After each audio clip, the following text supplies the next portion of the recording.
সালামু আলাইকুম বন্ধুরা, আজকে আমাদের ভিডিওটা একটু স্পেশাল। যদি তুমি ইংরেজিতে ঈদুল আজহা নিয়ে বন্ধু বান্ধবদের ইমপ্রেস করতে চাও, তাহলে এই ভিডিওটা তোমার জন্য। আজ আমরা শিখব 30টি ইংরেজি বাক্য বা মেসেজ বলতে পারো। এগুলি 3টা লেভেলে ভাগ করা: বেসিক, সহজ ও সাধারণ; মিডিয়াম, একটু স্মার্ট এবং সাবলীল; অ্যাডভান্স, একদম প্রফেশনাল লেভেলের ইংরেজি। প্রতিটি বাক্যে থাকবে বাংলা অর্থ এবং ছোট একটা গ্রামার এক্সপ্লেনেশন, যেন সহজেই বুঝতে পারো। এখন বলতে পারো কেন 3টা লেভেলে ভাগ করা হয়েছে। একটা কারণ হলো, যারা ইংরেজিতে খুব দুর্বল তারা বেসিক অংশটা প্র্যাকটিস করলেই সহজে শিখতে পারবে, আর যদি তারা পরে আরো ভালো করতে চায় তাহলে অ্যাডভান্স গুলো প্র্যাকটিস করতে পারবে। আরেকটা কারণ হলো, যারা ইংরেজিতে খুবই ভালো তারা সহজেই বুঝতে পারবে কিভাবে তাদের লেখা অ্যাডভান্স লেভেল অনুযায়ী সাজাতে হবে বা বলতে হবে, এবং বেসিক, মিডিয়াম, অ্যাডভান্স লেভেল একে অপরের সাথে পাথেয় করে পড়লে সহজেই মনে থাকবে। তাহলে চলো শুরু করা যাক। প্রথমেই ভোকাবুলারিগুলি বাংলা অর্থ সহ শিখে নিই।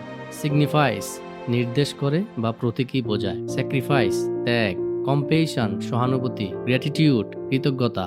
ফেস্টিভ, উৎসব মুখর। অ্যাটমসফিয়ার, পরিবেশ। সোল, আত্মা। আপলিফট, উন্নত করে বা অনুপ্রাণিত করে। কম্পোজড, লিখেছে বা রচনা করেছে। হার্টফেল্ট, আন্তরিক। রিফ্লেক্ট, প্রতিফলিত করা।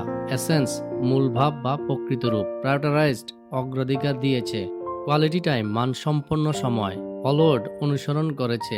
সুন্নাহ, নবীর নিয়ম। অপরচুনিটি, সুযোগ। রিকানেক্ট, নতুন করে সংযোগ স্থাপন করা। লাভড ওয়ান্স, প্রিয়জন। ডকুমেন্টেড, নথিভুক্ত করেছে। এন্টায়ার, পুরোপুরি বা সম্পূর্ণ। Blog, video blog. এনশিওর, নিশ্চিত করেছে। নেইবারহুড, পাড়া বা আশেপাশের এলাকা। রিমেইন্ড, থেকে গেছে। আনফেড, অনাহারে থাকা। ইমোশনাল, আবেগপূর্ণ। স্পেক্ট, দিক বা দৃষ্টিভঙ্গি। এমপ্যাথি, সহানুভূতির ক্ষমতা। ব্লেসিংস, আশীর্বাদ। মিনিংফুল, অর্থবোধক বা তাৎপর্যপূর্ণ। সেলিব্রেটিং, উদযাপন করা। কোরবানি, কোরবানি বা পশু উৎসর্গ। এক্সাইটেড, উত্তেজিত বা আনন্দিত। ডিস্ট্রিবিউটেড, বিতরণ করা হয়েছে। স্পিরিট, আত্মা। কেয়ারিং, যত্নশীল। ইউনিটি, ঐক্য। ক্লোজ ফ্রেন্ডস, ঘনিষ্ঠ বন্ধু। কাজিনস, চাচাতো মামাতো ভাই বোন। প্রিপেয়ার, প্রস্তুত করা। সেলিব্রেট, উদযাপন করা। এক্সপেরিয়েন্স, অভিজ্ঞতা। এসেন্স, সারাংশ বা মূল বিষয়। ইমপ্রেসিভ, মুগ্ধকর। এক্সপ্রেশন, অভিব্যক্তি। অ্যাফেকশনেট, স্নেহপূর্ণ। সেরেনিটি, প্রশান্তি।